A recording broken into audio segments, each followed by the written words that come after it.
اور یہ آیت بھی نازل ہوئی انک لا تہدی من احببت ولکن اللہ یہدی من یشاء. آپ جس سے محبت کرتے ہیں، جسے چاہتے ہیں، اسے ہدایت نہیں دے سکتے، اللہ جسے چاہتا ہے ہدایت دیتا ہے. ایک نبی بھی کسی کو ہدایت نہیں سے دے سکتا ہے. تو یہ جو پیر ولی بن کے بیٹھے ہیں، جنت کا دروازہ اور یہ وہ جنت کی بشارت، جنت کا ٹکٹ، اور کسی کو مومن بنا دینا، کسی کو کافر بنا دینا، یہ کہاں سے کر سکتے؟ امام الانبیاء کے حق میں یہ نہیں ہے. سید المرسلین یہ نہیں کر سکتا کہ جسے چاہے وہ ہدایت دے دے، سیدھا راستہ دکھا دے. وہ اپنے چچا کو بھی مسلمان نہیں بنا پائے. سوچئے، اپنے چچا کو بھی نہیں مسلمان بنا پائے. کچھ لوگ ایسے ہیں معاشرے میں، ان کو کوئی بات سمجھاؤ تو کہتے ہیں ارے تمہارا بھائی ہے نا، تمہارے باپ ہیں، تمہارے چچا، وہ بھی نماز نہیں پڑھتے، ان کو جا کے پہلے سمجھاؤ. محترم حاضرین، سورہ توبہ کی تفسیر چل رہی تھی. اس حوالے سے چند باتیں آپ کے سامنے عرض کی گئیں. سورہ توبہ کے متعلق آج آخری درس انشاءاللہ. بقیہ جو کچھ باتیں ہیں جو 11ویں پارے میں شروع ہوتی ہیں، اس تعلق سے گفتگو کی جائے گی. لیکن اس سے پہلے ایک سوال آپ لوگوں سے کہ سب سے مہنگا مہر کس کا ہے؟ مہر سمجھ رہے ہیں نا، شادی کے بعد جو مہر دیتے ہیں، سب سے مہنگا مہر کس کا ہے؟ عثمان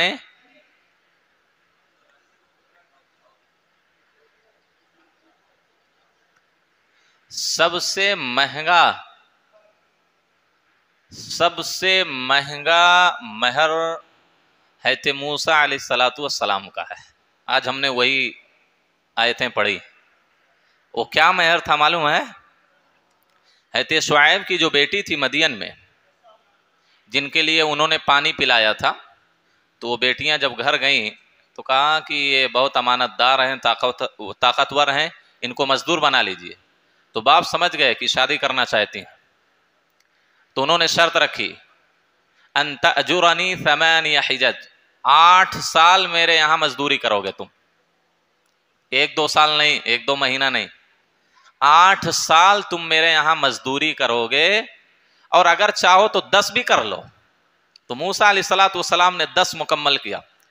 10 سال مزدوری کی. اس کے بعد حضرت شعیب نے، یا وہ نیک آدمی نے، بعض لوگوں نے کہا حضرت شعیب نہیں تھے، وہ نیک آدمی تھے، تو انہوں نے اپنی بیٹی سے ان کا نکاح کیا. تو یہ 10 سال کی خدمت اور مزدوری وہ مہر بنی. ظاہر سی بات ہے 10 سال میں آدمی کتنا کما لے سکتا ہے؟ اچھا، سب سے افضل مہر کس کا ہے؟ یہ تو ہو گیا سب سے مہنگا اور بیش قیمت. سب سے افضل اور سب سے بہتر مہر کس کا؟ جی، ام سلیم رضی اللہ عنہا کا.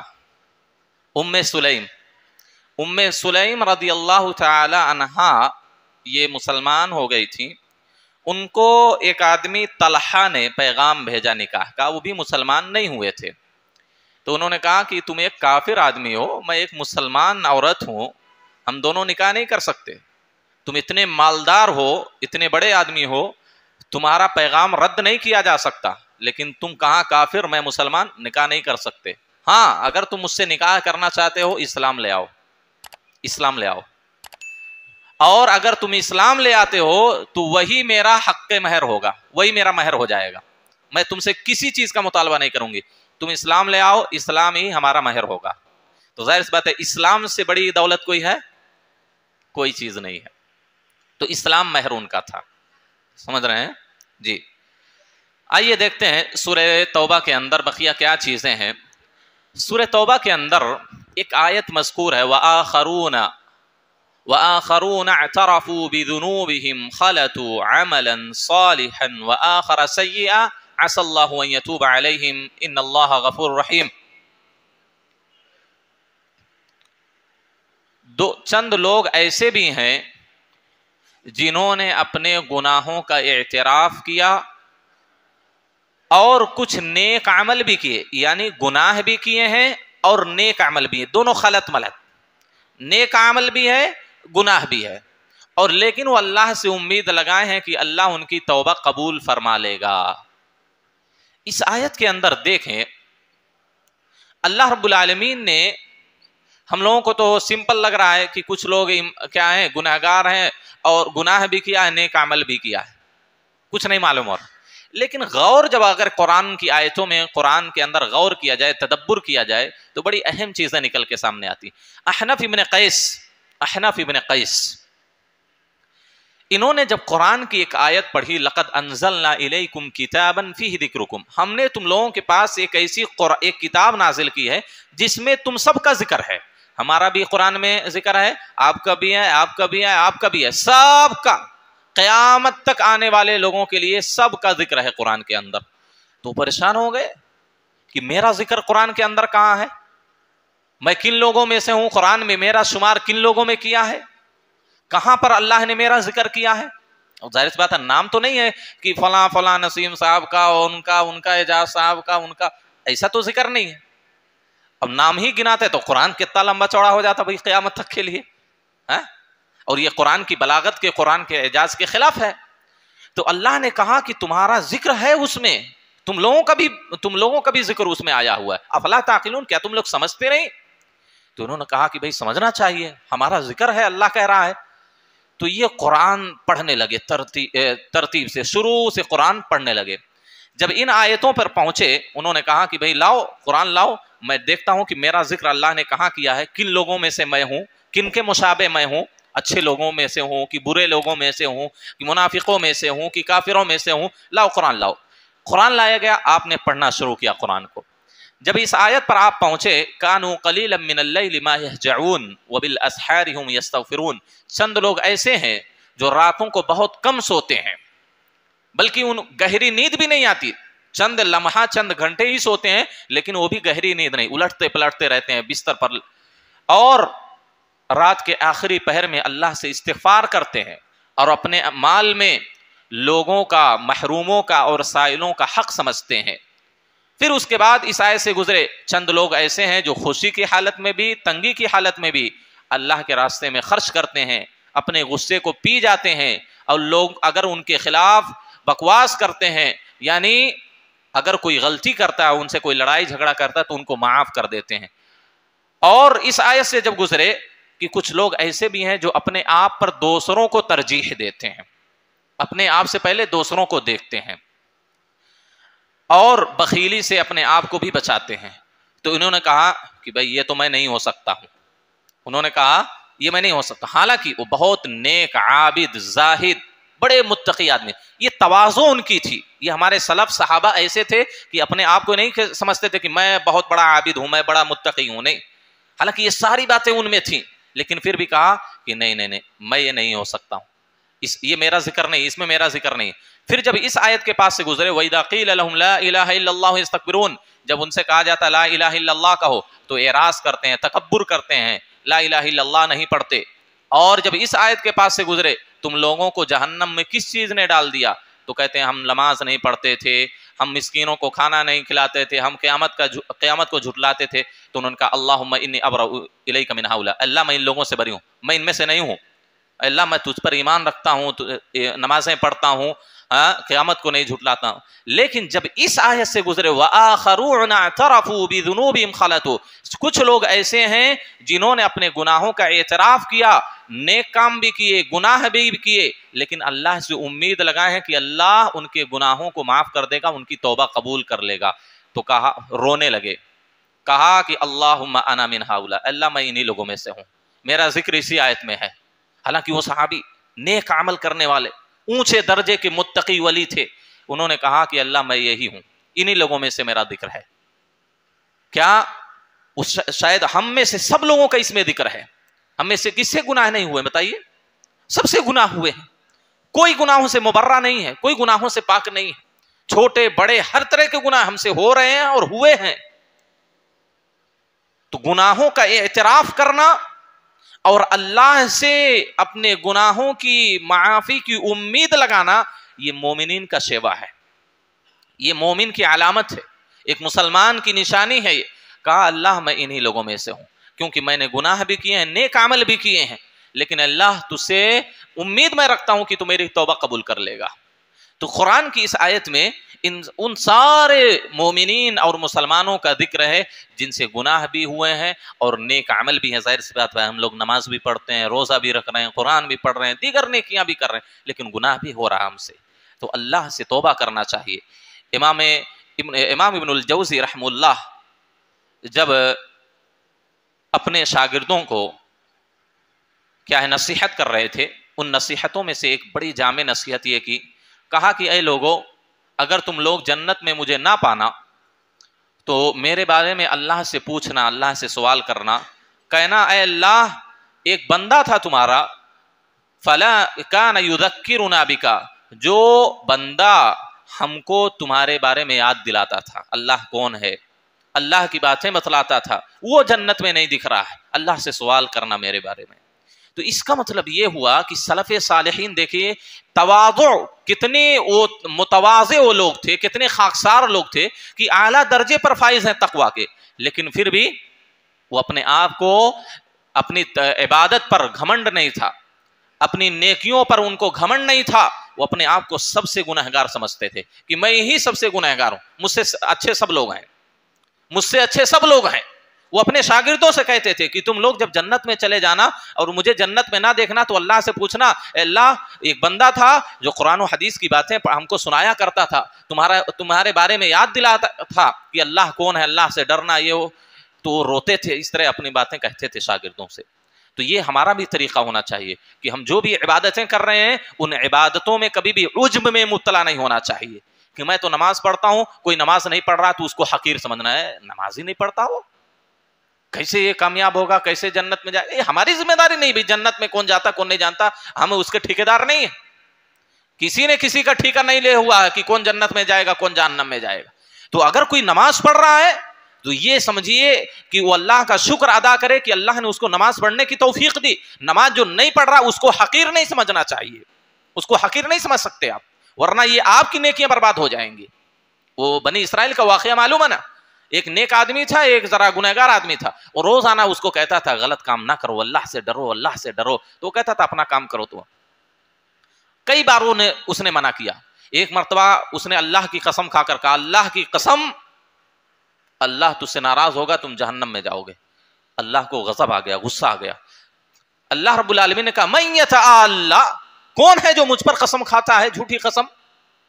اللہ نے کہا کہ میں تجھے جہنم میں ڈالتا ہوں, اس کو جنت میں ڈالتا ہوں. تو کبھی بھی اپنی عبادت پر, اپنی ریاضت پر, اپنی تقوی اور طہارت پر آدمی کو فخر نہیں ہونا چاہیے, اور اپنی عبادت کے سامنے کسی دوسرے کو حقیر نہیں سمجھنا چاہیے, ورنہ ساری نیکیاں برباد ہو سکتی ہیں آدمی کی. آپ یہ سمجھیں کہ جو بھی ہم عبادت کرتے ہیں, جو بھی نیکی کرتے ہیں, جو بھی اچھا کام کرتے ہیں, وہ اللہ ہم کو توفیق دیتا ہے, تب جا کر ہم نیک عمل کرتے ہیں. اللہ نے اس کو توفیق نہیں دی ہے تو وہ نہیں نماز پڑھنے آیا. تو اس پر اللہ کا شکر ادا کرنا چاہیے, یہ نہیں کہ سامنے والے کو حقیر سمجھیں, ورنہ یہ سمجھ لیجئے کہ جو کچھ بھی ہم چھوٹی موٹی نیکیاں کرتے ہیں وہ ساری نیکیاں بھی ہماری برباد ہو سکتی ہیں. اور سورہ توبہ کے اخیر میں اللہ رب العالمین نے ایک بڑی عجیب و غریب آیت ذکر کی ہے. وہ کیا ہے؟ اللہ نے کہا یہ دنیا اور آخرت کی سب سے مہنگی اور بیش قیمت بیع و شرا ہے, خرید و فروخت ہے, لین دین ہے. دنیا اور آخرت سب کی, آخرت میں بھی اتنی مہنگی کوئی تجارت نہیں ہوگی اور دنیا میں بھی نہیں ہو سکتی. وہ کیا ہے؟ وہ تجارت اللہ رب العالمین ہم سے کر رہا ہے. اللہ ہم سے سودا کر رہا ہے, اللہ ہم سے خرید رہا ہے. کیا چیز خرید رہا ہے بھائی؟ کس چیز کے بدلے میں خرید رہا؟ اللہ کہتا ہے ان اللہ اشترى من المؤمنین انفسهم واموالهم بان لهم الجنہ. اللہ نے مومنوں کے جان مال کو خرید لیا ہے. ہماری یہ جو جان ہے, ہمارے یہ جو مال و دولت ہے, یہ دنیا ہے ہماری, یہ ہمارا نہیں, حقیقت میں یہ اللہ کا ہے, اللہ نے خرید لیا ہے. اب ظاہر سی بات ہے, حالانکہ حقیقت تو یہ ہے کہ جو جان ہماری ہے, ہمارا جو جسم ہے, یہ بھی اللہ ہی کا ہے. حقیقت میں کس کا ہے؟ اللہ کا. لیکن ہم کو عارضی طور پر, وقتی طور پر اللہ نے اس کا مالک بنا دیا ہے. لیکن حقیقی مالک ہمارے جسم کا, ہماری جان کا, ہماری مال و دولت کا کون ہے؟ اللہ ہے, اللہ ہے. لیکن پھر بھی اللہ دیکھیے, اللہ یہ نہیں کہہ رہا کہ میں نے جو تم کو جان دی تھی, جو تم کو مال دیا تھا وہ واپس کرو. نہیں, اللہ کہہ رہا ہے کہ مومنوں کو ہم نے جو جان اور مال دیا ہے ہم نے اس کو خرید لیا ہے. اب ظاہر سی بات ہے گراہک کون بن رہا ہے؟ کون آپ کا گراہک بن رہا ہے؟ اللہ مالک الملک، بادشاہوں کا بادشاہ، شہنشاہ. شہنشاہ کہنا کسی کو جائز نہیں ہے. شہنشاہ کسی کو کہنا جائز نہیں ہے، یہ بات نوٹ کر لیں. شہنشاہ صرف اللہ کی ذات ہے. وہ بادشاہوں کا بادشاہ کون ہے؟ اللہ ہی ہے، اور کوئی نہیں ہو سکتا. کبھی بھی مذاق میں بھی لفظ نہ بولیں، یہ حرام ہے یہ لفظ بولنا انسانوں کے لیے، مخلوق کے لیے. تو اللہ کہہ رہا ہے کہ اللہ نے مومنوں کے جان مال کو خرید لیا. کس کے بدلے میں بھائی؟ جنت کے بدلے میں.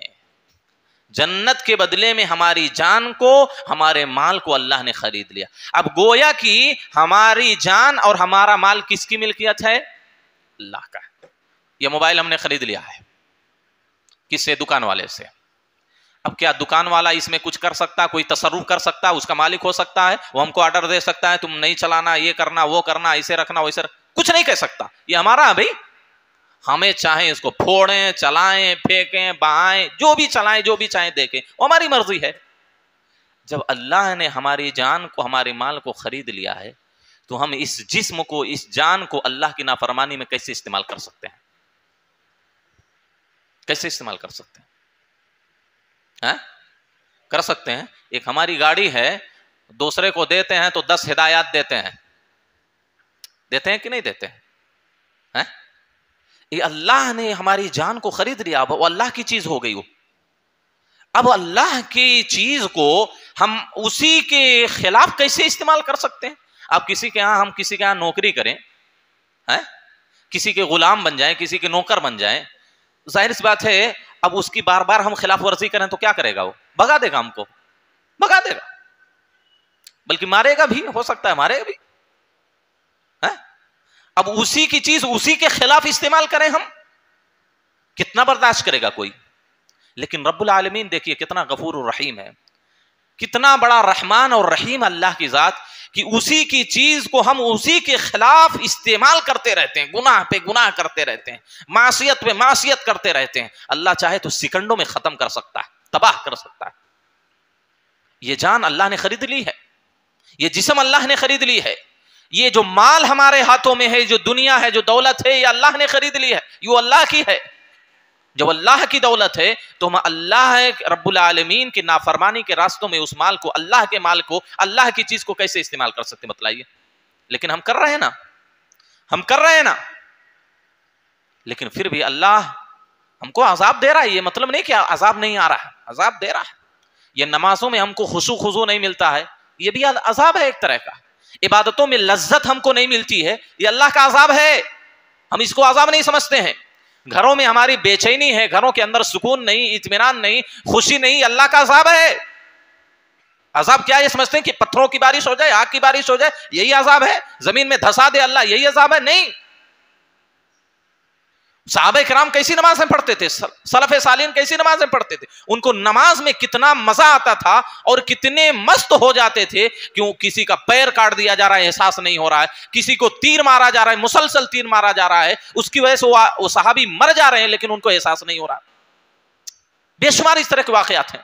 اس طرح پڑھتے تھے نماز کی پرندے ان کے سروں پر بیٹھ جاتے تھے، ایسا لگتا تھا کہ وہ کوئی درخت ہیں. یہ لذت کیوں نہیں ہم کو ملتی ہے؟ یہ لذت، یہ مٹھاس، یہ چاشنی عبادتوں میں کیوں نہیں ملتی ہے؟ 10 منٹ کا قیام ہو جائے تو لوگ بھاگ جاتے ہیں، لوگ بھاگ جاتے ہیں. فجر کی نماز 15 منٹ پڑھا دو، مول صاحب بہت لمبی نماز پڑھا رہے ہیں. یہ کیا ہے؟ اللہ کا عذاب ہے میرے بھائیوں، اللہ کا عذاب ہے. یہ عذاب ہے، یہ عذاب ہے اللہ کا. گھروں میں جو سکون، اطمینان، خوشی ہم کو نہیں ملتی ہے، باہر دوستوں میں جو خوشی ہم کو ملتی ہے، گھر میں آئے تو مول صاحب بڑا ٹینشن رہتا ہے. یہ اللہ کا عذاب ہے، یہ عذاب ہے اللہ کا. زندگی میں جو سکون نہیں، اطمینان نہیں، اللہ کا عذاب ہے. عبادتوں کی توفیق نہیں ملتی، توفیق چھن جانا، نیک عمل کی توفیق نہ ملنا، یہ اللہ کا بہت بڑا عذاب ہے. یہ بلکہ بڑا عذاب ہے. حسی عذاب کے بجائے یہ معنوی عذاب بڑا ہے. حسی عذاب کیا ہے؟ اللہ بارش، پتھر نازل کیا، ختم، ایک ہی لمحے میں ختم. لیکن گھٹ گھٹ کے جینا، گھٹ گھٹ کے مرنا، ظاہر سی بات ہے یہ بڑا عذاب ہے. تو اللہ نے ہماری جان ہماری مال کے بدلے، اللہ ہماری جان ہماری مال کو جنت کے بدلے میں خرید لیا ہے، لہذا ہم اپنے نفس کو، اپنے جان کو، اپنے جسم کو صرف اللہ کی رضا میں استعمال کر سکتے ہیں، ہم اپنے مال کو صرف اللہ کے لیے استعمال کر سکتے ہیں، اللہ کے لیے خرچ کر سکتے ہیں، دیگر اللہ کی نافرمانی کے راستوں میں خرچ نہیں کر سکتے، ہم اپنی جان اپنے مال اور جسم کو اللہ کے خلاف استعمال نہیں کر سکتے، ورنہ وہ اللہ کی چیز ہے، وہ اللہ کبھی بھی چھین سکتا آپ سے، یہ چیز اللہ آپ سے کبھی بھی لے سکتا ہے۔ حضرین گرامی، اس کے بعد اللہ نے کچھ صفات بھی بیان کی، یہ کن لوگوں سے اللہ نے بیع و شرا کی ہے، کہا التائبون، جو ہر طرح کے چھوٹے بڑے گناہوں سے، شرک سے، کفر سے، نفاق سے، بدعات سے اور ہر طرح کے چھوٹے بڑے گناہوں سے جو توبہ کرنے والے ہیں، توبہ کرنے والے ہیں، گناہوں کی طرف نہ پلٹنے والے، التائبون العابدون، عابدون اللہ کی عبادت کرنے والے ہیں، خالص اللہ کی عبادت کرنے والے ہیں، سنت کے مطابق اللہ کی عبادت کرنے والے ہیں۔ اور عبادت کسے کہتے ہیں؟ الاقوال والظاہرۃ والباطنہ، ہر وہ ظاہری باطنی اقوال و افعال جس سے اللہ خوش ہو وہ عبادت ہے، تو اللہ کی عبادت کرنے والے۔ التائبون العابدون الحامدون، اللہ کی ہمیشہ تعریف کرنے والے، ہر حالت میں، وقت برا ہو تب بھی اللہ ہی خیر کرتا، اللہ اچھا کر رہا ہے، جو بھی کر رہا ہے اللہ اچھا کر رہا ہے، تنگی کی حالت میں بھی، خوشی کی حالت میں بھی اللہ کی تعریف کرنا۔ تو التائبون العابدون الحامدون السائحون، السائحون کا مطلب کیا ہے؟ اکثر لوگوں نے السائحون کا مطلب کہا ہے روزہ رکھنے والے، روزہ رکھنے والے، یہ ان کی صفات ہے جن کے مال جان کو جنت کے بدلے میں اللہ نے خرید لیا۔ السائحون، روزہ رکھنے والے، حقیقی معنوں میں روزہ رکھنے والے، جو ہم نے خطبہ جمعہ کے اندر بیان کیا، اس طرح روزہ رکھنا ہے۔ السائحون الراکعون الساجدون، رکوع کرنے والے، سجدہ کرنے والے، یعنی نماز پابندی کے ساتھ پڑھنے والے۔ الآمرون بالمعروف، بھلائی کا حکم دینے والے، والناہون عن المنکر، برائی سے روکنے والے، والحافظون لحدود اللہ، اور اللہ کی حدود کی حفاظت کرنے والے۔ مطلب کیا؟ اللہ نے جن چیزوں سے منع کیا رک جانا، یہ اللہ کی حد ہے، اللہ کی حد ہے، یہ یہاں سے پار نہیں کرنا ورنہ کہ اللہ کی حد سے تجاوز کر جاؤ گے، تو جن چیزوں سے اللہ نے منع کیا اس سے رک جانا۔ والحافظون لحدود وبشر المؤمنین، ایسے مومنوں کو خوشخبری سنائیے، ایسے مومنوں کو خوشخبری سنائیے، ان کو اللہ رب العالمین نے جنت کے بدلے میں ان کی جان مال کو خرید لیا۔ تو بڑی جامع آیت میرے بھائیوں۔ اور اس کے بعد اللہ رب العالمین نے پھر نبی صلی اللہ علیہ وسلم کو کہا کہ وما كان استغفار لابراہیم ما كان للنبی والذین آمنوا یستغفروا للمشرکین، یہ آپ نوٹ کر لیں، نبی کے لیے بھی جائز نہیں اور کسی مومن کے لیے بھی جائز نہیں کہ وہ کسی مشرک، کسی کافر، کسی بدعاتی کے حق میں مغفرت کی دعا کرے، بخشش کی دعا کرے، یہ جائز نہیں۔ آپ اگر کسی کو دیکھ رہے ہیں جو اپنے آپ کو مسلمان کہتا ہے لیکن وہ غیر اللہ کو سجدہ کرتا ہے، اس کے انتقال پر بھی مغفرت کی دعا نہیں کر سکتے، اس کی نماز جنازہ بھی نہیں پڑھ سکتے۔ جو غیر اللہ سے نظر و نیاز مانگتا ہے اس کی نماز جنازہ نہیں پڑھ سکتے، اس کے حق میں دعا نہیں کر سکتے مغفرت کی، کوئی بھی ہو۔ نبی صلی اللہ علیہ وسلم، معلوم ہے یہ آیت نازل ہوئی جب اللہ کے رسول غزوہ تبوک سے واپس آ رہے تھے، تو بیچ میں وادی عسفان یا ایسے کہیں پر ان کے والدہ آمنہ کی قبر ہے۔ آپ صلی اللہ علیہ وسلم کی والدہ کون ہے؟ آمنہ، قبر ہے ان کی۔ آپ صلی اللہ علیہ وسلم اپنی ماں کی قبر پر گئے، بڑی لمبی دیر تک کھڑے رہے، صحابہ دور پہ کھڑے تھے، آپ صلی اللہ علیہ وسلم رو رہے ہیں، رو رہے ہیں، رو رہے ہیں، بے تحاشا رو رہے ہیں۔ صحابہ ڈر گئے، صحابہ بھی نبی کو دیکھ کر رونے لگے۔ حضرت عمر آئے، اللہ کے رسول جب آئے تو لوگوں سے کہا تم لوگ کیوں رو رہے ہو؟ کہا اللہ کے رسول ہم دیکھ رہے ہیں کہ آپ رو رہے ہیں مسلسل، تو آپ کو دیکھ کر ہم بھی رونے لگے۔ یہ محبت ہے صحابہ کی، یہ صحابہ کی محبت ہے کہ نبی کو دیکھ کر بھی رونے لگتے تھے۔ تو اللہ کے رسول صلی اللہ علیہ وسلم نے کہا معاملہ یہ ہے کہ یہ میری والدہ کی خبر ہے آمنہ کی، میں نے اللہ سے اجازت طلب کی ان اغفر لہا، کہ میں ان کے لیے مغفرت کی دعا کروں، فلم یأذن لی، تو اللہ نے مجھے اجازت نہیں دی۔ اللہ نے مجھے، ایک سوچیے، ایک نبی کو یہ حق نہیں ہے کہ وہ اپنی والدہ کے حق میں مغفرت کی دعا کر سکے، کیونکہ وہ مومنہ نہیں تھی، وہ مومنہ نہیں تھی، مسلمہ نہیں تھی۔ تو ایک نبی کو اپنی والدہ کے بارے میں مغفرت کرنے کی اجازت نہیں ہے، تو دوسرے مسلمان کو کیسے ایک مشرک کے بارے میں مغفرت کی دعا کرنے کی اجازت مل سکتی ہے؟ پھر اللہ سے میں نے اجازت طلب کی، اے اللہ تو کم سے کم اپنی والدہ کی قبر کی زیارت کی اجازت دے دے، تو اللہ نے مجھے اجازت دے دی۔ دیکھیے مغفرت کی اجازت اللہ نے نہیں دی نبی کو کہ اپنی ماں کے حق میں مغفرت کر سکتے ہیں، نہیں دی آپ نے، لیکن قبر کی زیارت کرنے کی اجازت اللہ نے دے دی۔ تو صحابہ سے کہا فزور القبور، تم لوگ بھی قبروں کی زیارت کرو کیونکہ یہ آخرت کی یاد دلاتی ہے۔ تو اس آیت میں معلوم ہوا اگر کسی ایسے، اگرچہ وہ اپنے آپ کو مسلمان کہتا ہو لیکن شرک اس کے اندر پایا جاتا ہو، بدعت ہو، کفر ہو، نفاق ہو، تو ایسے لوگوں کی نماز جنازہ ہم نہیں پڑھیں گے، ایسے لوگوں کے حق میں مغفرت کی دعا نہیں کر سکتے۔ البتہ چاہے وہ کافر ہو چاہے وہ مسلمان ہو، کسی کی موت کی خبر سنے تو انا للہ و انا الیہ راجعون پڑھ سکتے ہیں۔ انا للہ و انا الیہ راجعون یہ لوگ نہیں سمجھتے ہیں۔ لوگ کیا ہے، جب کسی مسلمان کی وفات کی خبر سنتے ہیں تبھی پڑھتے ہیں دعا، نہیں، کسی بھی انسان کی وفات کی خبر آپ سنیں انا للہ و انا الیہ راجعون پڑھ سکتے ہیں، لیکن اگر وہ مومن ہے تو اس کے حق میں مغفرت کی دعا بھی کریں گے، اس کی نماز جنازہ بھی پڑھیں گے، اور اگر مومن نہیں ہے، مسلم نہیں ہے، تو اس کے حق میں مغفرت کی دعا نہیں، صرف اسی پر اکتفا کریں گے۔ اس کے بعد ایک نمونہ پیش کیا اللہ نے، کیا نمونہ پیش کیا؟ ابراہیم علیہ السلام جب اپنے باپ کو دعوت دیتے رہے، باپ نے بھگا دیا، نکل جاؤ یہاں سے نہیں تو تم کو قتل کر دوں گا، میں عذاب دوں گا، سخت عذاب دوں گا۔ تو انہوں نے کیا کہا تھا کہ میں آپ کے حق میں مغفرت کی دعا کرتا رہوں گا جب تک کہ اللہ رب العالمین مجھے منع نہ کرتے۔ تو ابراہیم علیہ السلام مسلسل دعا اپنے والد کے حق میں کرتے تھے، مغفرت کی، اللہ ان کو بخش دے یا ان کو ہدایت، اسلام کی، ایمان کی ہدایت دے، اس کے بعد ان کے گناہوں کو معاف کر دے۔ لیکن جب ابراہیم علیہ السلام کو معلوم ہو گیا نہیں یہ تو دشمن ہے، تو انہوں نے پھر اپنی عادت سے اپنے آپ کو روک لیا، یعنی ان کے حق میں مغفرت کی دعا کرنا چھوڑ دیا۔ اسی طریقے سے اس میں سورہ توبہ کے اندر یہ آیت اس وقت نازل ہوئی کہ کسی نبی کے لیے جائز نہیں کہ وہ مشرکین کے حق میں مغفرت کی دعا کرے۔ یہ نبی صلی اللہ علیہ وسلم اپنے چچا ابو طالب کے پاس آئے اور ابو طالب سے کہا قل یا عم لا الہ الا اللہ احاج لک بہا عند اللہ، اے چچا، آپ کے چچا نے آپ کی بڑی مدد کی تھی، بہت مدد کی آپ کی، کہا کہ اے چچا آپ لا الہ الا اللہ پڑھ لیں، میں اللہ رب العالمین کے ہاں تمہارے لیے حجت قائم کروں گا، تمہارے لیے مغفرت کی دعا کروں گا۔ تو اس کے پاس جو ابو جہل وغیرہ تھے، لوگوں نے کہا اترغب عن ملت ابراہیم، کیا تم اپنے پرانے دین سے پھر جاؤ گے؟ تم باپ دادا کے دین کو، عبد المطلب کے دین کو چھوڑ دو گے؟ دیکھیے جو بوڑھے لوگ ہوتے ہیں، عمر دراز ہوتے ہیں، ان کے اندر تعصب بہت زیادہ ہوتا ہے، وہ جو کرتے چلے آئے ہیں وہ چھوڑتے نہیں جلدی، بڑی مشکل سے وہ چھوڑتے ہیں۔ تو کہا کہ تم اپنے باپ دادا کے دین سے پھر جاؤ گے؟ تو آخر میں انہوں نے کہا نہیں، وہ اپنے باپ دادا کے دین پر ہی رہیں گے۔ تو اللہ کے رسول صلی اللہ علیہ وسلم نے کہا کہ میں آپ کے حق میں ہمیشہ مغفرت کی دعا کروں گا جب تک کہ مجھے منع نہیں کر دیا جاتا۔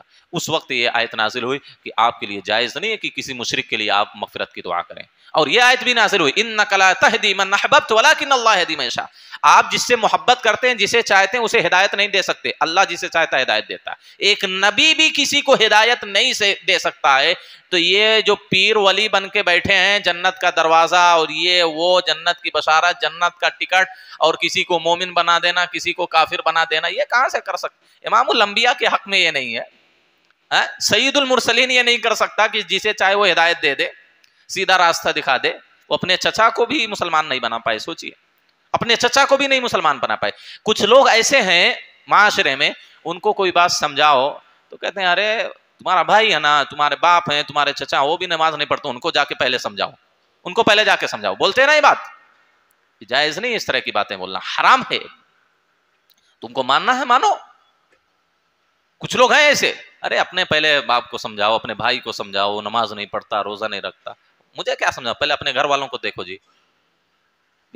گھر والوں کیا مولوی صاحب کے ہاتھ میں ہدایت ہے کیا؟ جب نبی اپنے چچا کو مسلمان نہیں بنا پائے تو ہم جیسے لوگ کیا دوسروں کو ہدایت دے سکتے ہیں، بتائیے؟ تو یہ ساری باتیں جہالت کی باتیں ہیں، اس سے اللہ کے رسول صلی اللہ علیہ وسلم نے منع کیا۔ ایک اور آیت پڑھ کے ایک اور آیت کی تفسیر مختصر اس بات ختم کرتا ہوں۔ آیت کے اخیر میں اللہ نے بڑی ایک آیت بیان کی، ڈراؤنی آیت۔